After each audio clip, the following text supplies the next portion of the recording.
இந்த வீடியோலாம் பார்க்கும்போது பயங்கர எமோஷனல் ஆகிட்டேன். ஏன்னா அந்த க்ரௌடுக்குள்ளே இருந்தவன் தான் நான். ஸோ இங்கே உங்கள் முன்னாடி நின்று அழகு பார்க்க வச்சிருந்த அஜித் சாருக்கு நான் ரொம்ப நன்றி சொல்லிக்கிறேன். அஜித் சார் எப்பவுமே அவர் ஒரு ஸ்டாரை எப்பவுமே நினச்சதே இல்லை, எப்பவுமே ஒரு ஆக்டராக நினச்சிருக்காரு. இந்த படம் இந்த அளவுக்கு பெரிய ஒரு வைப்ரேஷனும் ஒரு எனர்ஜியும் கொண்டு வந்திருக்குன்னா அது அஜித் சாரோட complete energy towards good bad ugly தான். ஃப்ரம் டே ஒன்லேருந்து டைட்டில் சஜஸ்ட் பண்ண அந்த டைட்டில் அஜித் சார் சொன்னது தான் குட் பேட் அக்லி. அதுலேருந்து ஷூட்டிங் எண்டு முடிஞ்சு ஓவர் நைட்ல டப்பிங் பண்ணிட்டு சார் ரேஸ் கிளம்புற வரைக்கும் அவரோட ஃபுல்லஸ்ட் படத்துக்கு கொடுத்திருந்தாரு. So I really thank you sir. நீங்க இப்போ ரேஸ்ல இருப்பீங்க, you will be very busy. Thank you sir, I love you so much.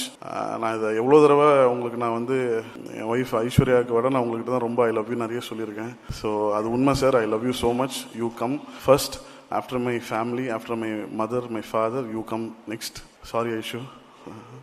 So இந்த ஒரு வருஷம் ப்ளஸ் டைம் என் வாழ்க்கையில் ரொம்ப ரொம்ப ரொம்ப ரொம்ப இம்பார்ட்டண்ட்டான ஒரு டைமாக நான் பார்க்குறேன். என்னை ஒரு கம்ப்ளீட்டான ஒரு காமான ஒரு மனுஷனாக இந்த ஒரு 1.5 வருஷம் நான் ரொம்ப ஹைப்பர் ஆக்டிவ், நான் ரொம்ப எக்ஸென்ட்ரிக். என்னை ரொம்ப காமாக என்னை டிரான்ஸ்ஃபார்ம் பண்ணது அஜித் சார் தான். ஸோ அவருக்கு நான் ரொம்ப நன்றி சொல்லிக்கிறேன்.